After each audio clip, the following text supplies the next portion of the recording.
Hey guys, welcome to Java Tutorials. In this video tutorial, we are going to talk about PL/SQL control structures. Yeah. So as you know, a PL/SQL block has a series of SQL and PL/SQL statements, right?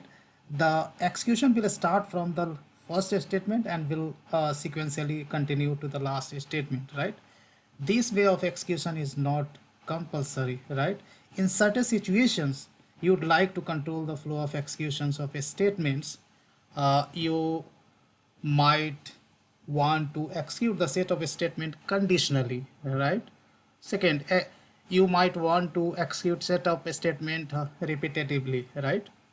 And you might want to branch execution to some other statement, right?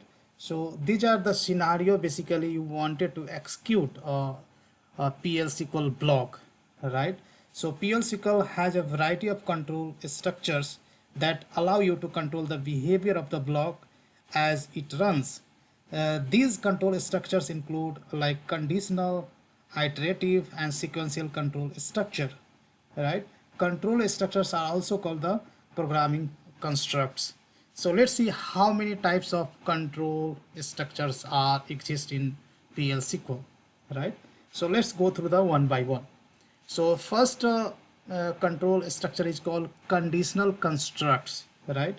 So conditional constructs check the validity of a condition and accordingly execute the set of statements.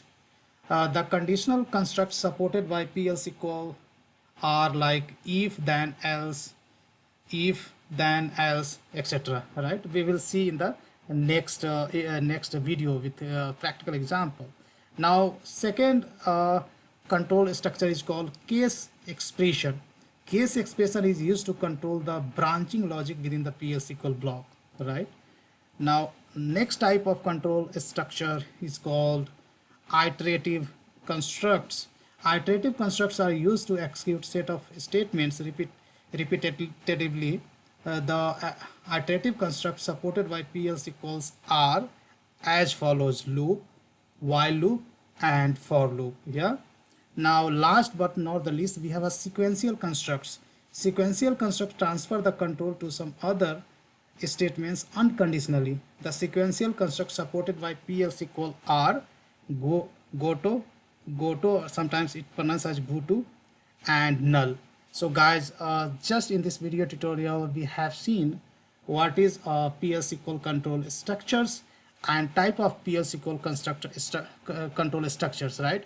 In next few videos, I'm going to cover these control structures with practical examples in detail. So that's all I have in this video tutorial, guys. Big thank you for watching this video and see you there in the next video tutorial.